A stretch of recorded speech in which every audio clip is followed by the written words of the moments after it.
ನಮಸ್ತೆ ಫ್ರೆಂಡ್ಸ್, ರಾಜ್ ಜಾಬ್ಸ್ಗೆ ಸ್ವಾಗತ. ಕರ್ನಾಟಕ ಹೈಕೋರ್ಟ್ದಿಂದ ನೇಮಕಾತಿಯ ಒಂದು ಹೊಸ ಸೂಚನೆ ಬಿಡುಗಡೆಯಾಗಿದೆ. ದ್ವಿತೀಯ ದರ್ಜೆ ಸಹಾಯಕ ಎಸ್ಟಿಎ ಹುದ್ದೆಗಳಾಗಿರ್ತವೆ. ಒಟ್ಟು 20 ಹುದ್ದೆಗಳಿದ್ದಾವೆ. ಆನ್ಲೈನ್ ಅರ್ಜಿಗಳನ್ನ ಕರೆದಿದ್ದಾರೆ. ಈ ಒಂದು ಹುದ್ದೆಗಳಿಗೆ ಆನ್ಲೈನ್ ಅರ್ಜಿಗಳನ್ನ ಸಲ್ಲಿಸಬೇಕಾಗುತ್ತೆ. ಇದರ ಅಫಿಷಿಯಲ್ ಡೈರೆಕ್ಟ್ ಲಿಂಕನ್ನು ವಿಡಿಯೋ ಡಿಸ್ಕ್ರಿಪ್ಷನ್ ಬಾಕ್ಸಲ್ಲಿರುತ್ತೆ. ಹಾಗೂ ಈ ಒಂದು ಹುದ್ದೆಗಳ ಬಗ್ಗೆ ನೋಟಿಫಿಕೇಶನ್ನ ನಮ್ಮ ಟೆಲಿಗ್ರಾಮ್ ಚಾನಲ್ ಇರುತ್ತೆ, ಅಲ್ಲಿ ಹೋಗಿ ನೀವು ಡೌನ್ಲೋಡ್ ಮಾಡಿ ಇನ್ನೂ ಹೆಚ್ಚಿನ ಮಾಹಿತಿಯನ್ನು ತಿಳ್ಕೊಳ್ಬೋದು. ಸೆಪ್ಟೆಂಬರ್ 19, 2026 ಈ ಒಂದು ಹುದ್ದೆಗಳಿಗೆ ಅರ್ಜಿ ಸಲ್ಲಿಸಲಿಕ್ಕೆ ಕೊನೆಯ ದಿನಾಂಕ ಆಗಿರುತ್ತೆ. ಈ ಒಂದು ಕೊನೆಯ ದಿನಾಂಕದೊಳಗಾಗಿ ನೀವು ಅರ್ಜಿಗಳನ್ನು ಸಲ್ಲಿಸಬಹುದು. ಸಂಸ್ಥೆಯ ಹೆಸರು ಕರ್ನಾಟಕ ಹೈಕೋರ್ಟ್ ಆಗಿರುತ್ತೆ. ಹುದ್ದೆಗಳ ಸಂಖ್ಯೆ 20 ಹಾಗೂ ಉದ್ಯೋಗ ಸ್ಥಳ ನೋಡಿ ಕರ್ನಾಟಕದ ಎಲ್ಲ ಜಿಲ್ಲೆ ಆಗಿರುತ್ತೆ. ಇನ್ನು ಹುದ್ದೆಗಳ ಹೆಸರು ದ್ವಿತೀಯ ದರ್ಜೆ ಸಹಾಯಕ ಎಸ್ಟಿಎ ಹುದ್ದೆಗಳಾಗಿರ್ತವೆ.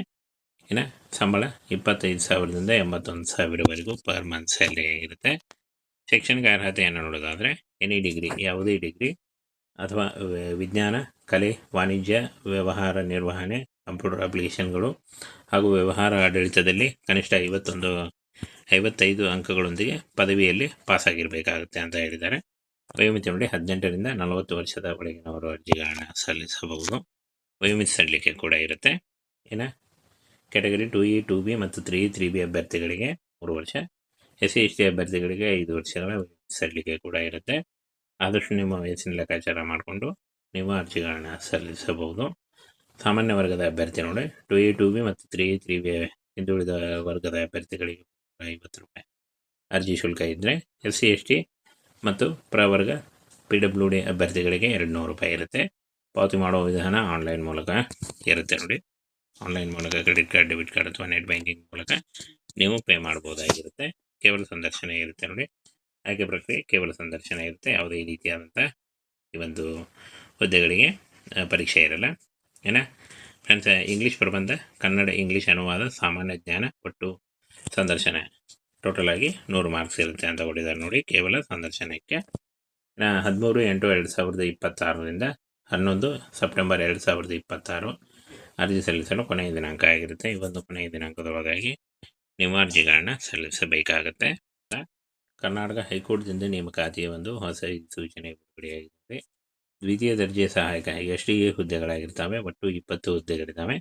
ಆನ್ಲೈನ್ ಅರ್ಜಿಗಳನ್ನ ಕರೆದಿದ್ದಾರೆ. ಈ ಒಂದು ಹುದ್ದೆಗಳಿಗೆ ಆನ್ಲೈನ್ ಅರ್ಜಿಗಳನ್ನ ಸಲ್ಲಿಸಬೇಕಾಗುತ್ತೆ. ಇದರ ಅಫಿಷಿಯಲ್ ಡೈರೆಕ್ಟ್ ಲಿಂಕನ್ನು ವಿಡಿಯೋ ಡಿಸ್ಕ್ರಿಪ್ಷನ್ ಬಾಕ್ಸಲ್ಲಿರುತ್ತೆ. ಹಾಗೂ ಈ ಒಂದು ಹುದ್ದೆಗಳ ಬಗ್ಗೆ ನೋಟಿಫಿಕೇಶನ್ನ ನಮ್ಮ ಟೆಲಿಗ್ರಾಮ್ ಚಾನಲ್ ಇರುತ್ತೆ, ಅಲ್ಲಿ ಹೋಗಿ ನೀವು ಡೌನ್ಲೋಡ್ ಮಾಡಿ ಇನ್ನೂ ಹೆಚ್ಚಿನ ಮಾಹಿತಿಯನ್ನು ತಿಳ್ಕೊಳ್ಬೋದು. ಸೆಪ್ಟೆಂಬರ್ 19, 2026 ಈ ಒಂದು ಹುದ್ದೆಗಳಿಗೆ ಅರ್ಜಿ ಸಲ್ಲಿಸಲಿಕ್ಕೆ ಕೊನೆಯ ದಿನಾಂಕ ಆಗಿರುತ್ತೆ. ಈ ಒಂದು ಕೊನೆಯ ದಿನಾಂಕದೊಳಗಾಗಿ ನೀವು ಅರ್ಜಿಗಳನ್ನು ಸಲ್ಲಿಸಬಹುದು. ಸಂಸ್ಥೆಯ ಹೆಸರು ಕರ್ನಾಟಕ ಹೈಕೋರ್ಟ್ ಆಗಿರುತ್ತೆ. ಹುದ್ದೆಗಳ ಸಂಖ್ಯೆ 20 ಹಾಗೂ ಉದ್ಯೋಗ ಸ್ಥಳ ನೋಡಿ ಕರ್ನಾಟಕದ ಎಲ್ಲ ಜಿಲ್ಲೆ ಆಗಿರುತ್ತೆ. ಇನ್ನು ಹುದ್ದೆಗಳ ಹೆಸರು ದ್ವಿತೀಯ ದರ್ಜೆ ಸಹಾಯಕ ಎಸ್ಟಿಎ ಹುದ್ದೆಗಳಾಗಿರ್ತವೆ. ಇನ್ನು ಸಂಬಳ 25,000ದಿಂದ 81,000ವರೆಗೂ ಪರ್ ಮಂತ್ ಸ್ಯಾಲರಿ ಆಗಿರುತ್ತೆ. ಶೈಕ್ಷಣಿಕ ಅರ್ಹತೆಯನ್ನು ನೋಡೋದಾದರೆ ಎನಿ ಡಿಗ್ರಿ, ಯಾವುದೇ ಡಿಗ್ರಿ ಅಥವಾ ವಿಜ್ಞಾನ, ಕಲೆ, ವಾಣಿಜ್ಯ, ವ್ಯವಹಾರ ನಿರ್ವಹಣೆ, ಕಂಪ್ಯೂಟರ್ ಅಪ್ಲಿಕೇಶನ್ಗಳು ಹಾಗೂ ವ್ಯವಹಾರ ಆಡಳಿತದಲ್ಲಿ ಕನಿಷ್ಠ 55 ಅಂಕಗಳೊಂದಿಗೆ ಪದವಿಯಲ್ಲಿ ಪಾಸಾಗಿರಬೇಕಾಗುತ್ತೆ ಅಂತ ಹೇಳಿದ್ದಾರೆ. ವಯೋಮಿತಿ ನೋಡಿ 18ರಿಂದ 40 ವರ್ಷದ ಒಳಗಿನವರು ಅರ್ಜಿಗಳನ್ನು ಸಲ್ಲಿಸಬಹುದು. ವಯೋಮಿತಿ ಸಡಿಲಿಕೆ ಕೂಡ ಇರುತ್ತೆ. ಇನ್ನು ಕ್ಯಾಟಗರಿ 2A, 2B ಮತ್ತು 3B ಅಭ್ಯರ್ಥಿಗಳಿಗೆ 3 ವರ್ಷ, SC/ST ಅಭ್ಯರ್ಥಿಗಳಿಗೆ 5 ವರ್ಷಗಳ ಸಡಿಲಿಕೆ ಕೂಡ ಇರುತ್ತೆ. ಆದಷ್ಟು ನಿಮ್ಮ ವಯಸ್ಸಿನ ಲೆಕ್ಕಾಚಾರ ಮಾಡಿಕೊಂಡು ನೀವು ಅರ್ಜಿಗಳನ್ನು ಸಲ್ಲಿಸಬಹುದು. ಸಾಮಾನ್ಯ ವರ್ಗದ ಅಭ್ಯರ್ಥಿ ನೋಡಿ 2A, 2B ಮತ್ತು 3B ಹಿಂದುಳಿದ ವರ್ಗದ ಅಭ್ಯರ್ಥಿಗಳಿಗೆ 50 ರೂಪಾಯಿ ಅರ್ಜಿ ಶುಲ್ಕ ಇದ್ದರೆ, SC/ST ಮತ್ತು ಪ್ರವರ್ಗ PWD ಅಭ್ಯರ್ಥಿಗಳಿಗೆ 200 ರೂಪಾಯಿ ಇರುತ್ತೆ. ಪಾವತಿ ಮಾಡುವ ವಿಧಾನ ಆನ್ಲೈನ್ ಮೂಲಕ ಇರುತ್ತೆ ನೋಡಿ. ಆನ್ಲೈನ್ ಮೂಲಕ ಕ್ರೆಡಿಟ್ ಕಾರ್ಡ್, ಡೆಬಿಟ್ ಕಾರ್ಡ್ ಅಥವಾ ನೆಟ್ ಬ್ಯಾಂಕಿಂಗ್ ಮೂಲಕ ನೀವು ಪೇ ಮಾಡ್ಬೋದಾಗಿರುತ್ತೆ. ಕೇವಲ ಸಂದರ್ಶನ ಇರುತ್ತೆ ನೋಡಿ. ಆಯ್ಕೆ ಪ್ರಕ್ರಿಯೆ ಕೇವಲ ಸಂದರ್ಶನ ಇರುತ್ತೆ. ಯಾವುದೇ ರೀತಿಯಾದಂಥ ಈ ಒಂದು ಹುದ್ದೆಗಳಿಗೆ ಪರೀಕ್ಷೆ ಇರಲ್ಲ. ಫ್ರೆಂಡ್ಸ್, ಇಂಗ್ಲೀಷ್ ಪ್ರಬಂಧ, ಕನ್ನಡ ಇಂಗ್ಲೀಷ್ ಅನುವಾದ, ಸಾಮಾನ್ಯ ಜ್ಞಾನ, ಒಟ್ಟು ಸಂದರ್ಶನ ಟೋಟಲ್ ಆಗಿ 100 ಮಾರ್ಕ್ಸ್ ಇರುತ್ತೆ ಅಂತ ಕೊಟ್ಟಿದ್ದಾರೆ ನೋಡಿ ಕೇವಲ ಸಂದರ್ಶನಕ್ಕೆ. 13/8/2026ರಿಂದ 11 ಸೆಪ್ಟೆಂಬರ್ 2026 ಅರ್ಜಿ ಸಲ್ಲಿಸಲು ಕೊನೆಯ ದಿನಾಂಕ ಆಗಿರುತ್ತೆ. ಈ ಒಂದು ಕೊನೆಯ ದಿನಾಂಕದೊಳಗಾಗಿ ನೀವು ಅರ್ಜಿಗಳನ್ನು ಸಲ್ಲಿಸಬೇಕಾಗತ್ತೆ.